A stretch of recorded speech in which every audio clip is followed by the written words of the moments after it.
Day had broken cold and gray, exceedingly cold and gray, when the man turned aside from the main Yukon Trail and climbed the high earth bank, where a dim and little-traveled trail led eastward through the fat spruce timberland. It was a steep bank, and he paused for breath at the top, excusing the act to himself by looking at his watch. It was 9 o'clock. There was no sun, nor hint of sun, though there was not a cloud in the sky. It was a clear day, and yet there seemed an intangible pall over the face of things, a subtle gloom that made the day dark, and that was due to the absence of sun. This fact did not worry the man. He was used to the lack of sun. It had been days since he had seen the sun, and he knew that a few more days must pass before that cheerful orb, due south, would just peep above the skyline and dip immediately from view. The man flung a look back along the way he had come. The Yukon lay a mile wide and hidden under 3 feet of ice. On top of this ice were as many feet of snow. It was all pure white, rolling in gentle undulations where the ice jams of the freeze-up had formed. North and south, as far as his eye could see, it was unbroken white, save for a dark hairline that curved and twisted from around the spruce-covered island to the south, and that curved and twisted away into the north, where it disappeared behind another spruce-covered island. This dark hairline was the trail, the main trail, that led south 500 miles to the Chilkoot Pass, Die, and Saltwater, and that led north 70 miles to Dawson, and still on to the north 1,000 miles to Nulato, and finally to St. Michael on Bering Sea, 1,000 miles and half 1,000 more. But all this, the mysterious, far-reaching hairline trail, the absence of sun from the sky, the tremendous cold, and the strangeness and weirdness of it all, made no impression on the man. It was not because he was long used to it. He was a newcomer in the land, a Chechaquo, and this was his first winter. The trouble with him was that he was without imagination. He was quick and alert in the things of life, but only in the things, and not in the significances. 50 degrees below zero meant 80-odd degrees of frost. Such fact impressed him as being cold and uncomfortable, and that was all. It did not lead him to meditate upon his frailty as a creature of temperature, and upon man's frailty in general, able only to live within certain narrow limits of heat and cold. And from there on, it did not lead him to the conjectural field of immortality and man's place in the universe. 50 degrees below zero stood for a bite of frost that hurt, and that must be guarded against by the use of mittens, ear flaps, warm moccasins, and thick socks. 50 degrees below zero was to him just precisely 50 degrees below zero. That there should be anything more to it than that was a thought that never entered his head. As he turned to go on, he spat speculatively. There was a sharp, explosive crackle that startled him. He spat again. And again, in the air, before it could fall to the snow, the spittle crackled. He knew that at 50 below, spittle crackled on the snow, but this spittle had crackled in the air. Undoubtedly, it was colder than 50 below. How much colder he did not know, but the temperature did not matter. He was bound for the old claim on the left fork of Henderson Creek, where the boys were already. They had come over across the divide from the Indian Creek country, while he had come the roundabout way to take a look at the possibilities of getting out logs in the spring from the islands in the Yukon. He would be into camp by 6 o'clock. A bit after dark, it was true, but the boys would be there, a fire would be going, and a hot supper would be ready. As for lunch, he pressed his hand against the protruding bundle under his jacket. It was also under his shirt, wrapped up in a handkerchief and lying against the naked skin. It was the only way to keep the biscuits from freezing. He smiled agreeably to himself as he thought of those biscuits, each cut open and sopped in bacon grease, and each enclosing a generous slice of fried bacon. He plunged in among the big spruce trees. The trail was faint. A foot of snow had fallen since the last sled had passed over, and he was glad he was without a sled, traveling light. In fact, he carried nothing but the lunch wrapped in the handkerchief. He was surprised, however, at the cold. It certainly was cold, he concluded, as he rubbed his numbed nose and cheekbones with his mittened hand. He was a warm, whiskered man, but the hair on his face did not protect the high cheekbones and the eager nose that thrust itself aggressively into the frosty air. At the man's heels trotted a dog, a big native husky, the proper wolf dog, gray-coated and without any visible or temperamental difference from its brother, the wild wolf. The animal was depressed by the tremendous cold. It knew that it was no time for traveling. Its instinct told it a truer tale than was told to the man by the man's judgment. In reality, it was not merely colder than 50 below zero. It was colder than 60 below, than 70 below. It was 75 below zero. Since the freezing point is 32 above zero, it meant that 107 degrees of frost obtained. The dog did not know anything about thermometers. Possibly in its brain there was no sharp consciousness of a condition of very cold, such as was in the man's brain. But the brute had its instinct. It experienced a vague but menacing apprehension that subdued it and made it slink along at the man's heels, and that made it question eagerly every unwanted movement of the man, as if expecting him to go into camp or to seek shelter somewhere and build a fire. The dog had learned fire, and it wanted fire, or else to burrow under the snow and cuddle its warmth away from the air. The frozen moisture of its breathing had settled on its fur in a fine powder of frost, and especially were its jowls, muzzle, and eyelashes, whitened by its crystalled breath. The man's red beard and mustache were likewise frosted, but more solidly, the deposit taking the form of ice and increasing with every warm, moist breath he exhaled. Also, the man was chewing tobacco, and the muzzle of ice held his lips so rigidly that he was unable to clear his chin when he expelled the juice. The result was that a crystal beard of the color and solidity of amber was increasing its length on his chin. If he fell down, it would shatter itself, like glass, into brittle fragments. But he did not mind the appendage. It was the penalty all tobacco chewers paid in that country, and he had been out before in 2 cold snaps. They had not been so cold as this, he knew, but by the spirit thermometer at 60 mile, he knew they had been registered at 50 below and at 55. He held on through the level stretch of woods for several miles, crossed a wide flat of niggerheads, and dropped down a bank to the frozen bed of a small stream. This was Henderson Creek, and he knew he was 10 miles from the forks. He looked at his watch. It was 10 o'clock. He was making 4 miles an hour, and he calculated that he would arrive at the forks at 12:30. He decided to celebrate that event by eating his lunch there. The dog dropped in again at his heels, with a tail drooping discouragement, as the man swung along the creek bed. The furrow of the old sled trail was plainly visible, but a dozen inches of snow covered the marks of the last runners. In a month, no man had come up or down that silent creek. The man held steadily on. He was not much given to thinking, and just then, particularly, he had nothing to think about, save that he would eat lunch at the forks, and that at 6 o'clock he would be in camp with the boys. There was nobody to talk to, and, had there been, speech would have been impossible because of the ice muzzle on his mouth. So he continued monotonously to chew tobacco and to increase the length of his amber beard. Once in a while, the thought reiterated itself that it was very cold and that he had never experienced such cold. As he walked along, he rubbed his cheekbones and nose with the back of his mittened hand. He did this automatically, now and again changing hands. But rub as he would, the instant he stopped his cheekbones went numb, and the following instant the end of his nose went numb. He was sure to frost his cheeks. He knew that, and experienced a pang of regret that he had not devised a nose strap of the sort Bud wore in cold snaps. Such a strap passed across the cheeks as well, and saved them.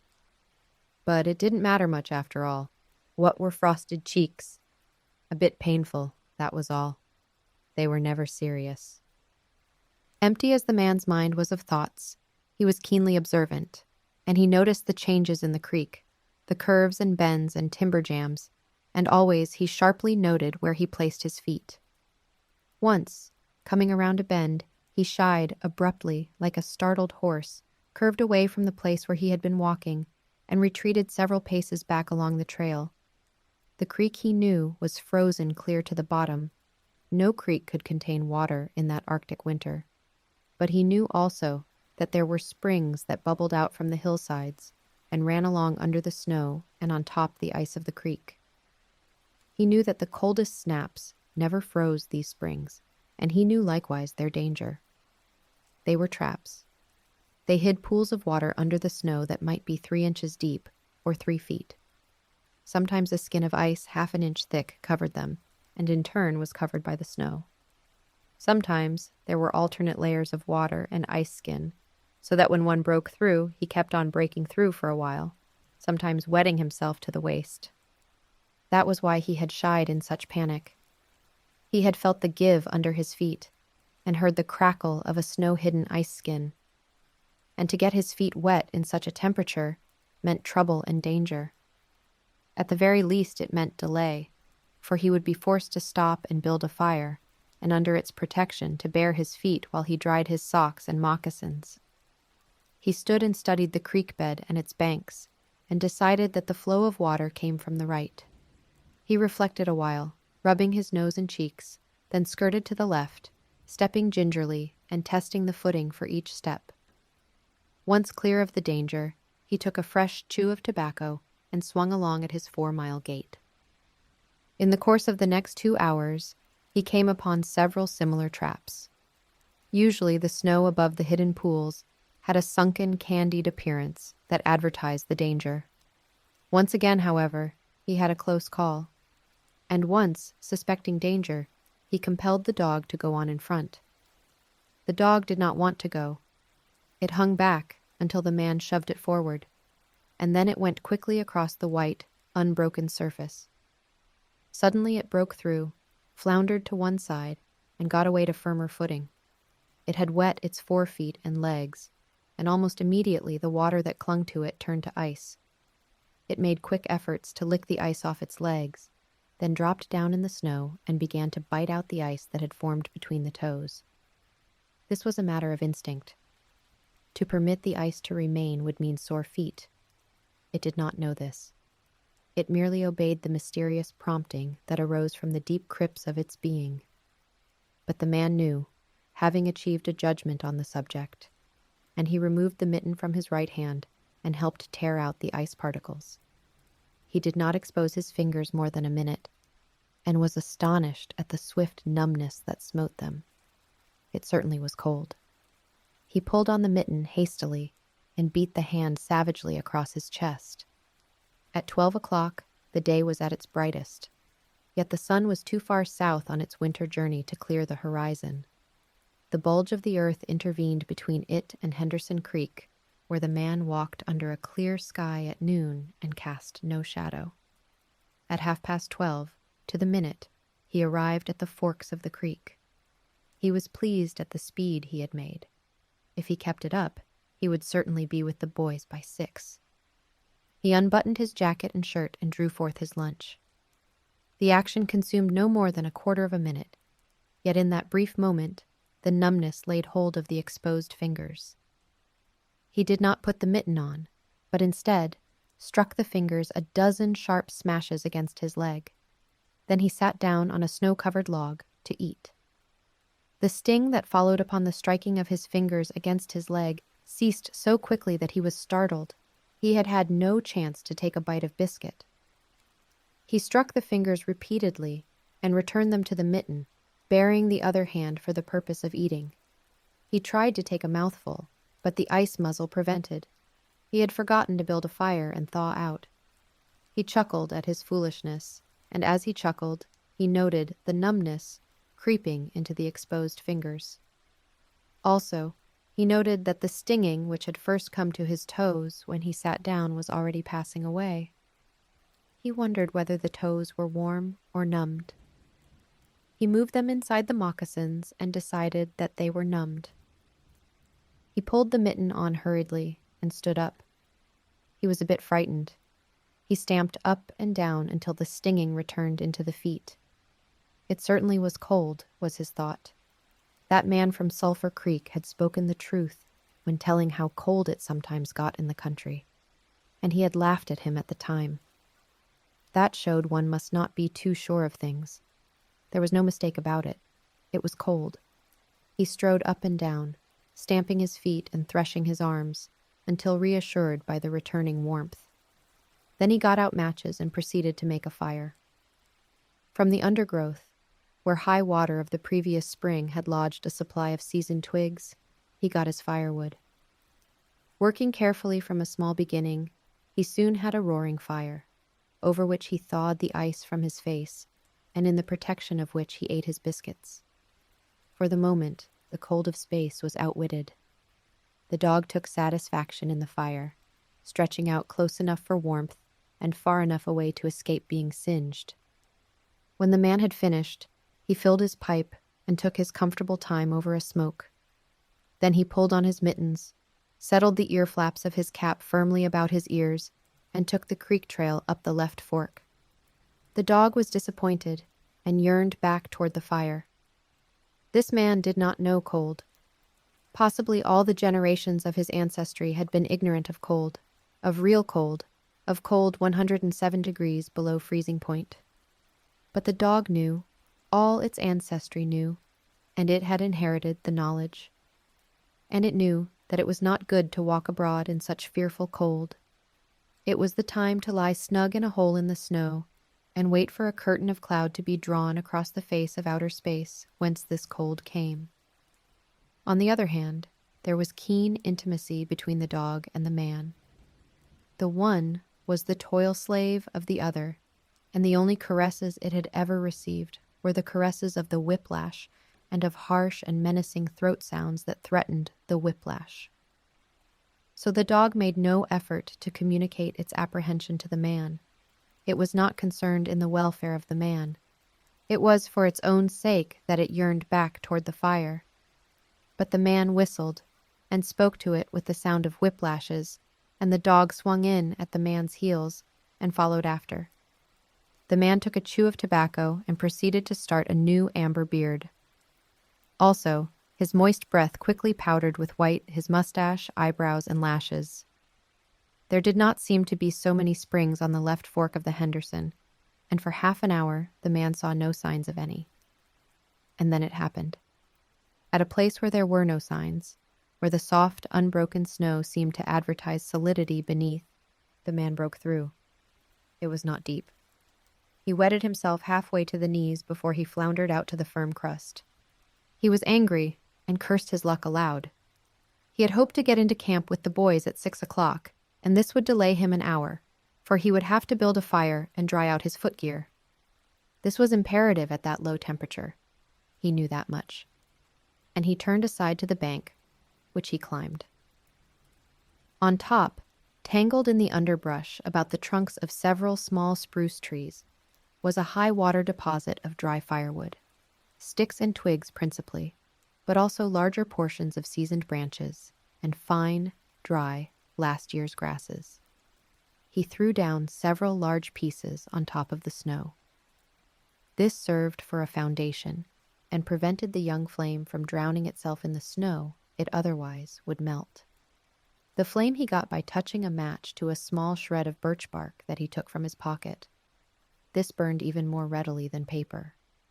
Placing it on the foundation, he fed the young flame with wisps of dry grass and with the tiniest dry twigs. He worked slowly and carefully, keenly aware of his danger. Gradually, as the flame grew stronger, he increased the size of the twigs with which he fed it. He squatted in the snow, pulling the twigs out from their entanglement in the brush and feeding directly to the flame. He knew there must be no failure. When it is 75 below zero, a man must not fail in his first attempt to build a fire. That is, if his feet are wet. If his feet are dry, and he fails, he can run along the trail for half a mile and restore his circulation. But the circulation of wet and freezing feet cannot be restored by running, when it is 75 below. No matter how fast he runs, the wet feet will freeze the harder. All this the man knew. The old-timer on Sulphur Creek had told him about it the previous fall, and now he was appreciating the advice. Already all sensation had gone out of his feet. To build the fire, he had been forced to remove his mittens, and the fingers had quickly gone numb.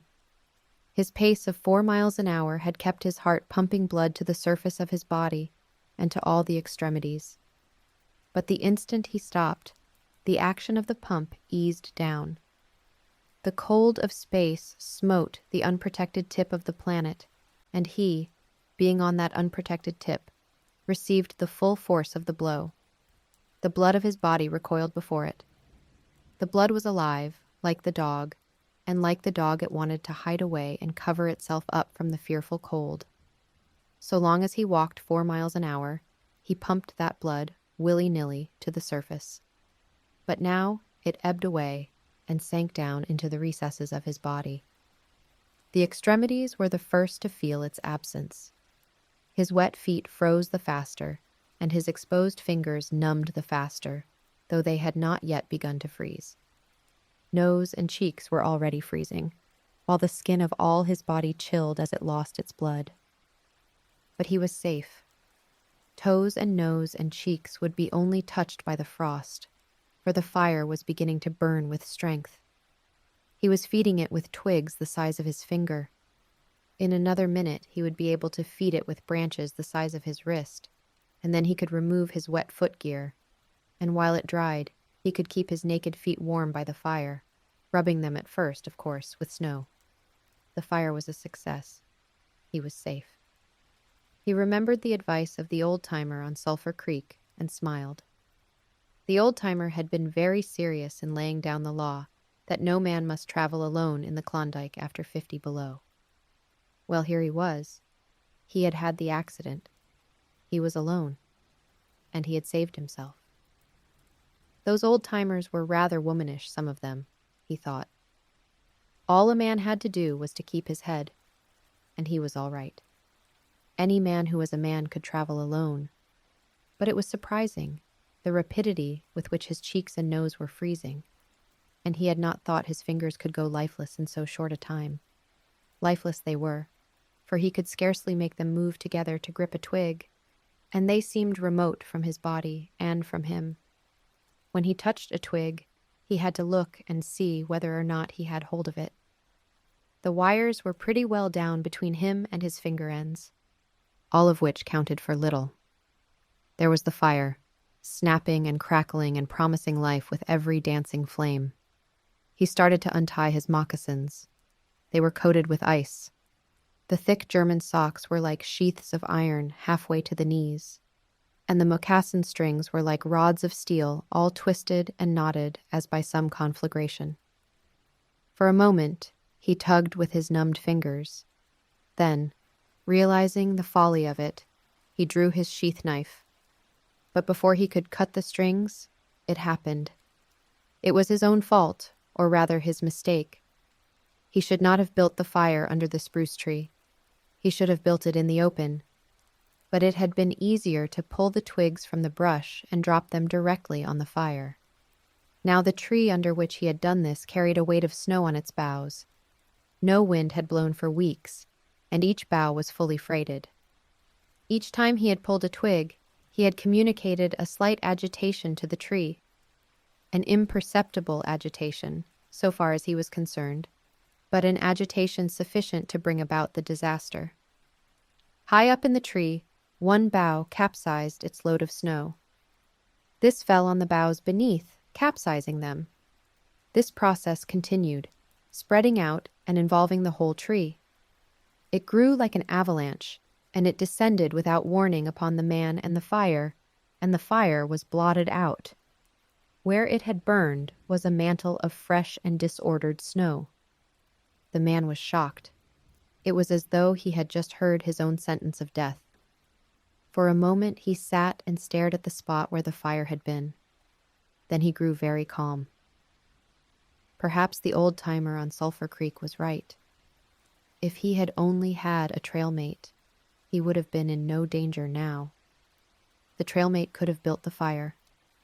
Well, it was up to him to build the fire over again, and this second time there must be no failure. Even if he succeeded, he would most likely lose some toes.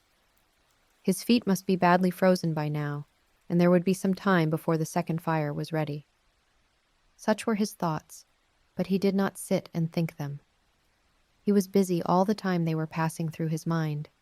He made a new foundation for a fire, this time in the open, where no treacherous tree could blot it out. Next, he gathered dry grasses and tiny twigs from the high-water flotsam. He could not bring his fingers together to pull them out, but he was able to gather them by the handful. In this way he got many rotten twigs and bits of green moss that were undesirable, but it was the best he could do. He worked methodically, even collecting an armful of the larger branches to be used later when the fire gathered strength. And all the while the dog sat and watched him, a certain yearning wistfulness in its eyes, for it looked upon him as the fire provider, and the fire was slow in coming. When all was ready, the man reached in his pocket for a second piece of birch bark. He knew the bark was there, and though he could not feel it with his fingers, he could hear its crisp rustling as he fumbled for it. Try as he would, he could not clutch hold of it. And all the time, in his consciousness, was the knowledge that each instant his feet were freezing. This thought tended to put him in a panic, but he fought against it and kept calm. He pulled on his mittens with his teeth and threshed his arms back and forth, beating his hands with all his might against his sides. He did this sitting down, and he stood up to do it, and all the while the dog sat in the snow, its wolf brush of a tail curled around warmly over its forefeet, its sharp wolf ears pricked forward intently as it watched the man.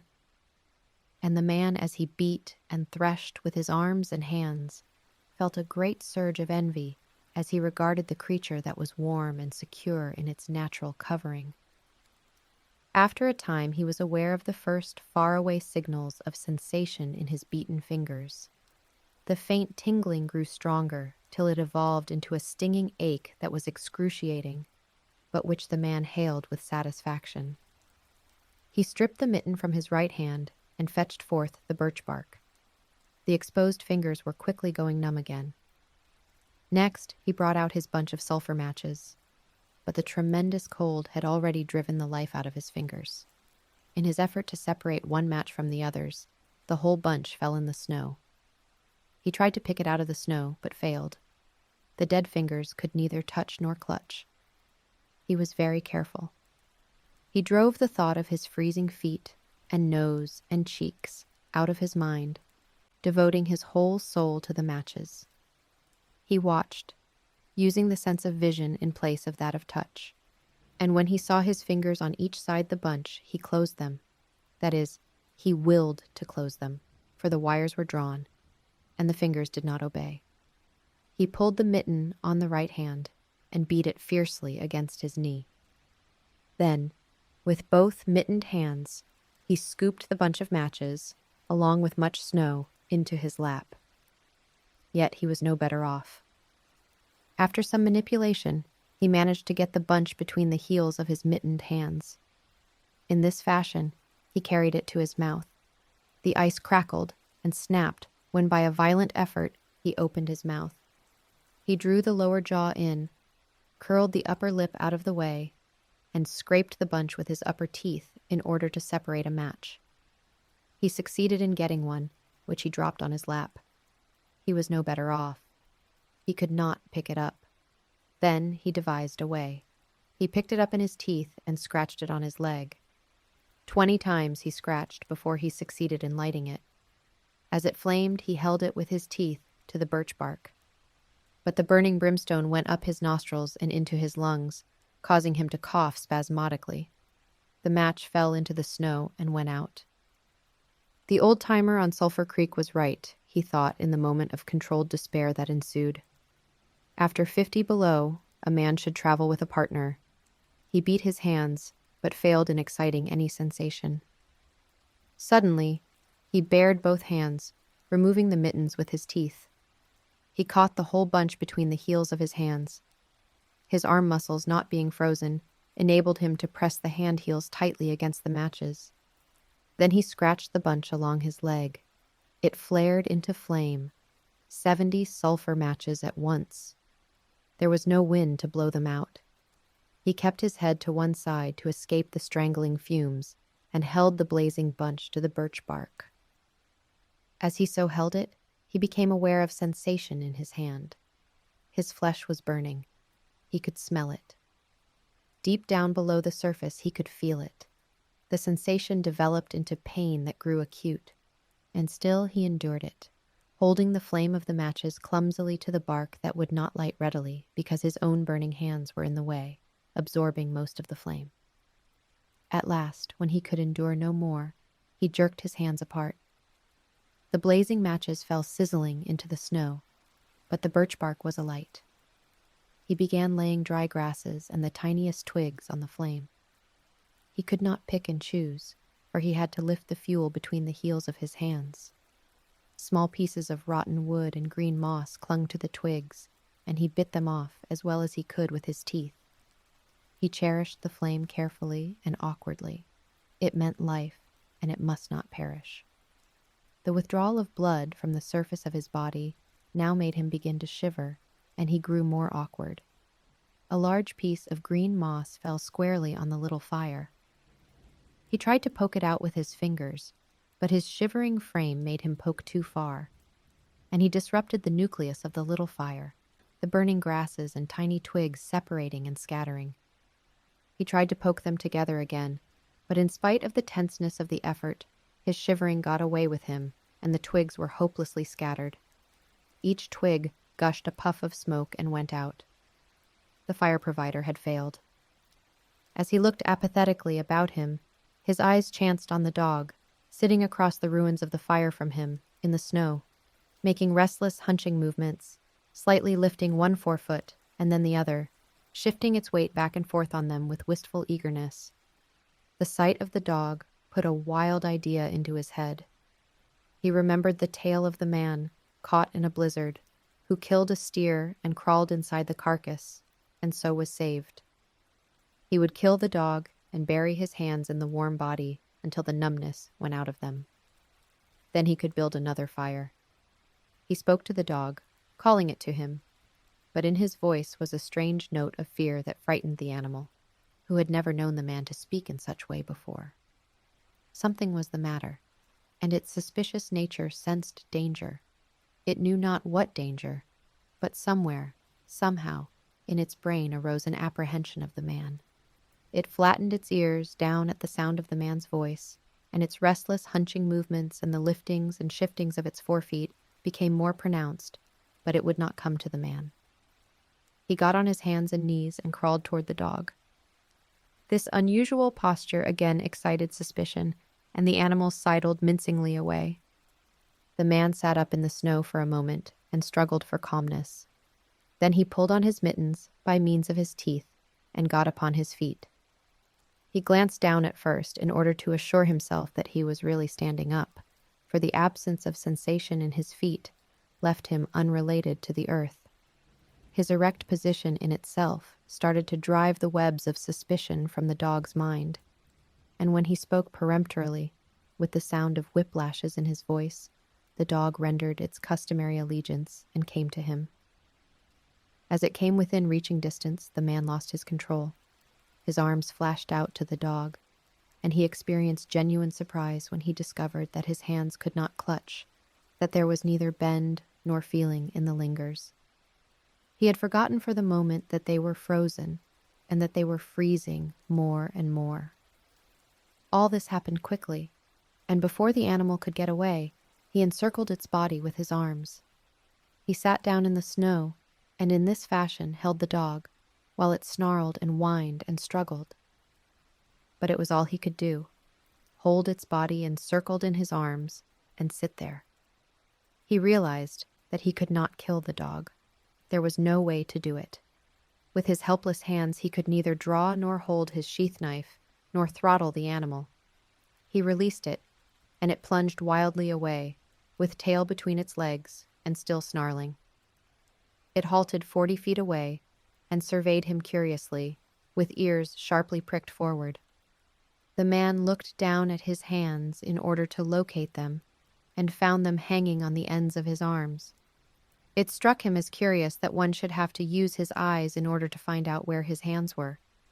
He began threshing his arms back and forth, beating the mittened hands against his sides. He did this for 5 minutes, violently, and his heart pumped enough blood up to the surface to put a stop to his shivering. But no sensation was aroused in the hands. He had an impression that they hung like weights on the ends of his arms, but when he tried to run the impression down, he could not find it. A certain fear of death, dull and oppressive, came to him. This fear quickly became poignant as he realized that it was no longer a mere matter of freezing his fingers and toes or of losing his hands and feet, but that it was a matter of life and death with the chances against him.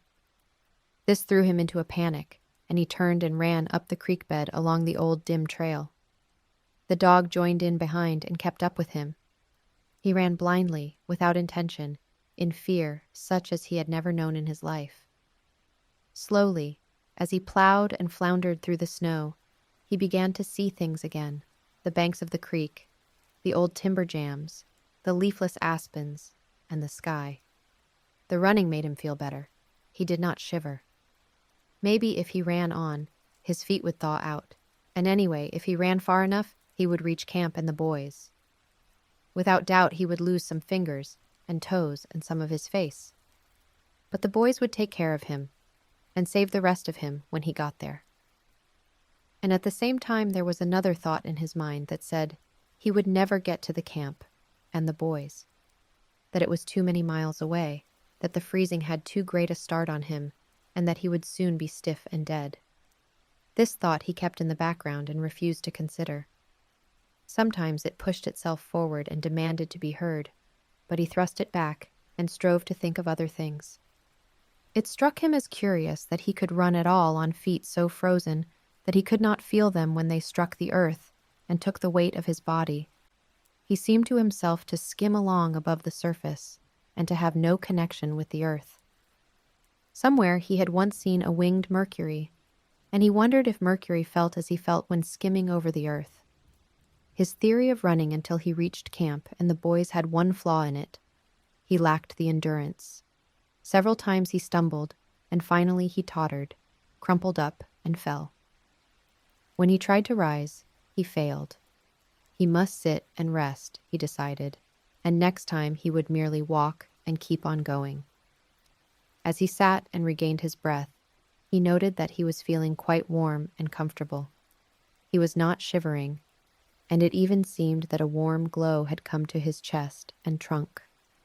And yet, when he touched his nose or cheeks, there was no sensation. Running would not thaw them out, nor would it thaw out his hands and feet. Then the thought came to him that the frozen portions of his body must be extending.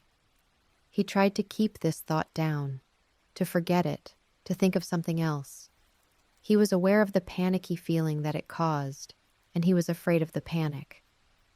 But the thought asserted itself and persisted until it produced a vision of his body totally frozen. This was too much, and he made another wild run along the trail. Once he slowed down to a walk, but the thought of the freezing extending itself made him run again. And all the time the dog ran with him, at his heels. When he fell down a second time, it curled its tail over its 4 feet and sat in front of him, facing him, curiously eager and intent. The warmth and security of the animal angered him, and he cursed it till it flattened down its ears appeasingly. This time the shivering came more quickly upon the man. He was losing in his battle with the frost. It was creeping into his body from all sides. The thought of it drove him on, but he ran no more than 100 feet when he staggered and pitched headlong. It was his last panic. When he had recovered his breath and control, he sat up and entertained in his mind the conception of meeting death with dignity. However, the conception did not come to him in such terms. His idea of it was that he had been making a fool of himself, running around like a chicken with its head cut off. Such was the simile that occurred to him. Well, he was bound to freeze anyway, and he might as well take it decently. With this newfound peace of mind came the first glimmerings of drowsiness. A good idea, he thought, to sleep off to death. It was like taking an anesthetic.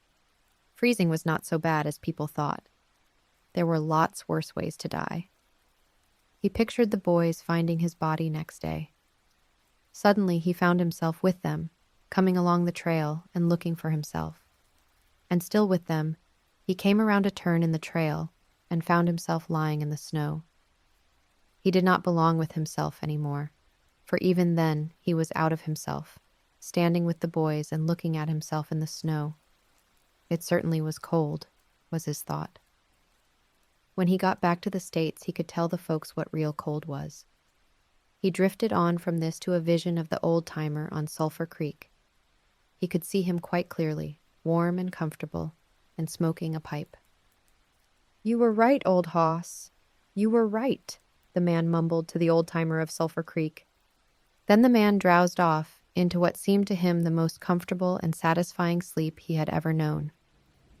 The dog sat facing him and waiting. The brief day drew to a close in a long, slow twilight. There were no signs of a fire to be made, and besides, never in the dog's experience had it known a man to sit like that in the snow and make no fire. As the twilight drew on, its eager yearning for the fire mastered it, and with a great lifting and shifting of forefeet, it whined softly, then flattened its ears down in anticipation of being chidden by the man. But the man remained silent. Later the dog whined loudly, and still later it crept close to the man and caught the scent of death. This made the animal bristle and back away. A little longer it delayed, howling under the stars that leaped and danced and shone brightly in the cold sky. Then it turned and trotted up the trail in the direction of the camp it knew, where were the other food providers and fire providers.